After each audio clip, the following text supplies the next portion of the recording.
Assalamualaikum warahmatullahi wabarakatuh. Selamat pagi anak-anak. Bagaimana kabar kalian hari ini? Semoga sehat ya. Ingat anak-anak, tetap patuhi protokol kesehatan ya. Pertama, mencuci tangan. Yang kedua, memakai masker. Dan yang ketiga, tetap menjaga jarak. Hindari kerumunan ya anak-anak. Anak-anak, sebelum kita mulai pembelajaran pada pagi hari ini, mari kita berdoa sesuai dengan agama dan keyakinan kita masing-masing. Berdoa dimulai.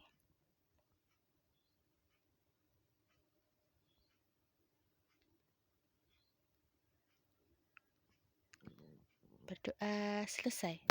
Anak-anak, sebelum kita awali pembelajaran pagi hari ini, mari kita bersemangat ya. Semangat pagi, semangat, semangat, semangat. Yes. Anak-anak, pada pagi hari ini kita akan belajar tema 1, subtema 2, PB1, yaitu tentang kebersamaan dalam keberagaman. Dalam subtema yang kedua ini, PB1 ini, mata pelajaran yang akan kita pelajari adalah Bahasa Indonesia, IPA, dan IPS. Untuk Bahasa Indonesia, yaitu tentang gagasan pokok dan gagasan pendukung. Apa sih Bu gagasan pokok itu? Gagasan pokok adalah inti pembahasan dalam sebuah pernyataan kalimat. Sedangkan kalimat utama adalah kalimat yang mengandung gagasan pokok. Jadi gagasan pokok itu sifatnya lebih sempit atau lebih khusus. Nah, paragraf sendiri itu dibedakan menjadi 3 macam. Ya.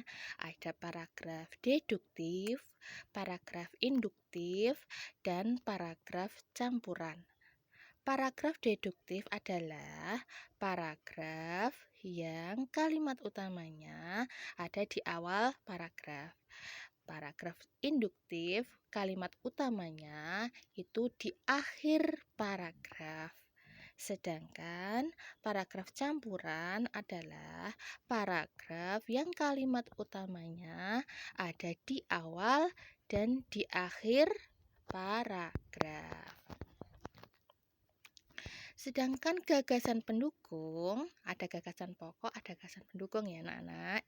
Nah, kalau gagasan pendukung itu adalah kalimat yang memberikan informasi tambahan dalam suatu teks. Yaitu berarti gagasan pendukung itu sifatnya adalah menjabarkan atau menjelaskan lebih detail dari gagasan pokok. Yang kedua adalah mata pelajaran IPA. Kita akan mempelajari tentang indera pendengar. Apa indera pendengar kita, anak-anak? Iya, betul, telinga. Kalian perhatikan gambar berikut. Ya, ini adalah gambar telinga kita, Cak. Kalau dari luar kan nggak kelihatan ya. Nah, skemanya itu sebagai berikut. Telinga dibedakan menjadi 3 bagian, yaitu bagian luar, bagian tengah, dan bagian dalam ya. Dikasih warna-warni beda-beda itu ya untuk membedakan, untuk biar lebih mudah kalian untuk membedakan ya.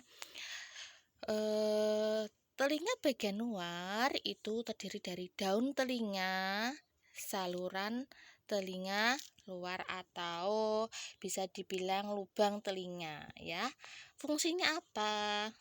Nah, daun telinga itu fungsinya adalah untuk menangkap gelombang suara. Jadi daun telinga itu yang kelihatan itu loh, yang dijewer, itu bisa dijewer itu loh ya. Daun telinga itu fungsinya untuk menangkap gelombang suara. Lubang telinga atau saluran telinga itu adalah sebagai jalan masuk bunyi ke dalam telinga. Yang kedua ada telinga bagian tengah yang terdiri dari tulang gendang telinga ya, yaitu selaput tipis yang paling peka terhadap suara. Yang kedua, ada tulang pendengaran Tulang pendengaran itu terdiri dari tulang martil, tulang landasan, dan tulang sanggurdi. Yang ketiga ada saluran Eustachius. Saluran itu untuk menghubungkan telinga bagian tengah dan rongga mulut dan berguna untuk menyeimbangkan tekanan udara pada telinga bagian luar dengan telinga bagian tengah. Yang ketiga adalah telinga bagian dalam. Telinga bagian dalam ini terdiri dari rumah siput atau koklea, tingkap jorong, tingkap bundar, dan 3 saluran setengah lingkaran yang berfungsi untuk alat keseimbangan.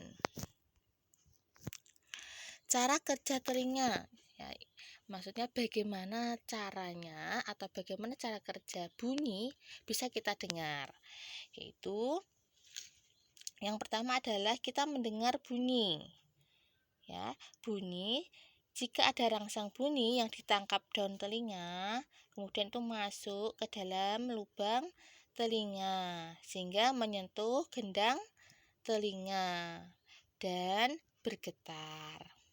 Getaran gendang telinga itu ditangkap oleh tulang-tulang pendengaran dan saluran sampai mengenai tingkap jorong dan koklea.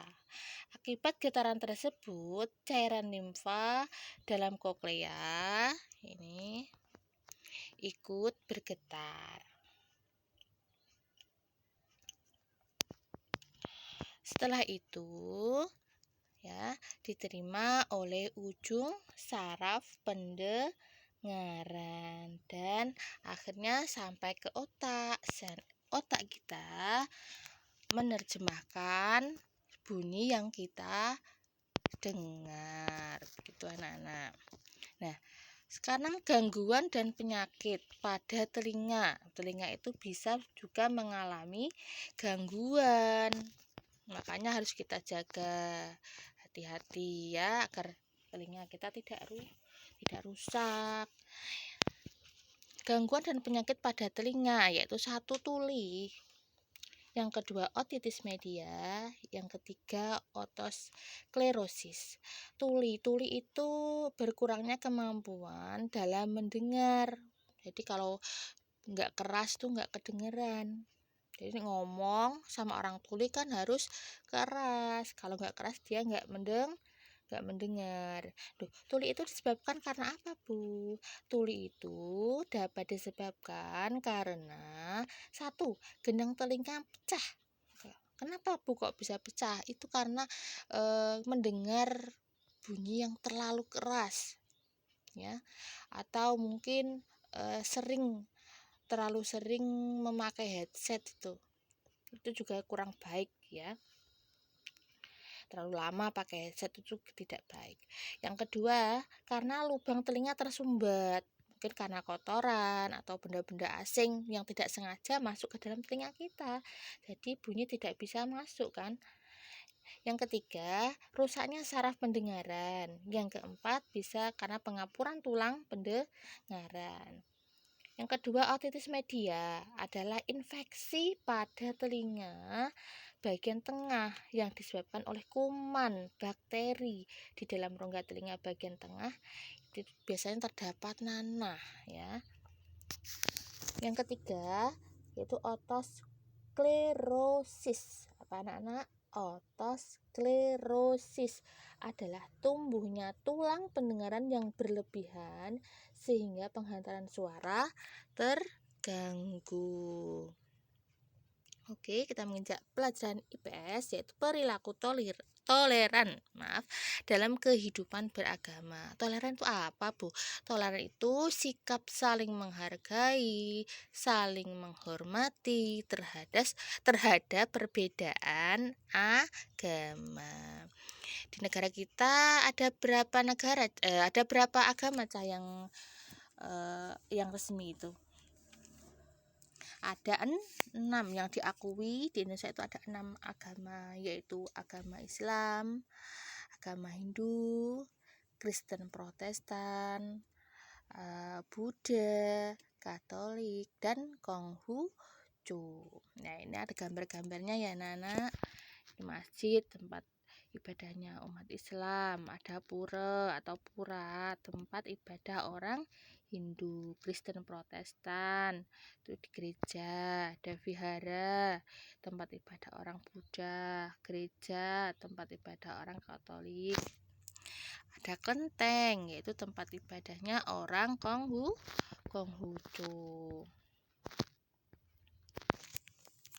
Nah, terhadap perbedaan tadi, kita tidak boleh saling mengejek, saling menjelekkan antara agama satu dengan agama yang lain. Ya, di negara kita itu harus saling menghormati karena memang ada bermacam-macam agama yang diakui. Bagaimana caranya bersifat toleran kepada perbedaan agama tersebut, yaitu dengan cara satu, menghormati agama yang diyakini oleh orang lain. Yang kedua, tidak memaksakan keyakinan agama kepada orang lain. Yang ketiga, bersikap toleran terhadap keyakinan dan agama yang berbeda. Yang keempat, melaksanakan ajaran agama dengan baik. Orang Islam melaksanakan ajaran agama Islam juga dengan baik. Orang Kristen juga melaksanakan ajaran agama Kristen dengan baik, dan seterusnya.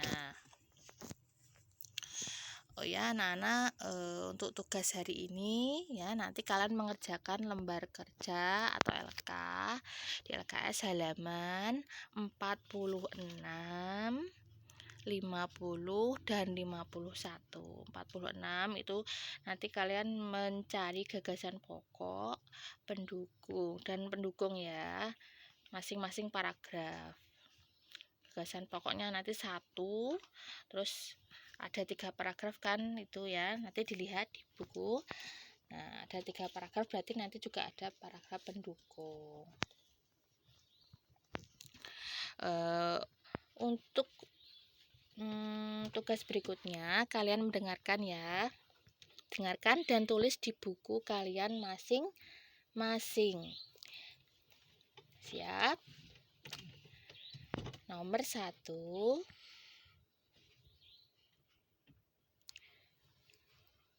Apakah yang dimaksud dengan saluran Eustachius?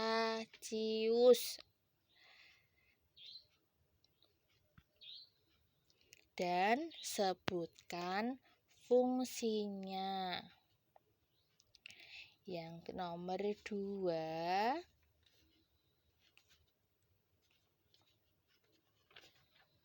sudah. Yang nomor 2, sebutkan 3 macam gangguan dan penyakit pada telinga.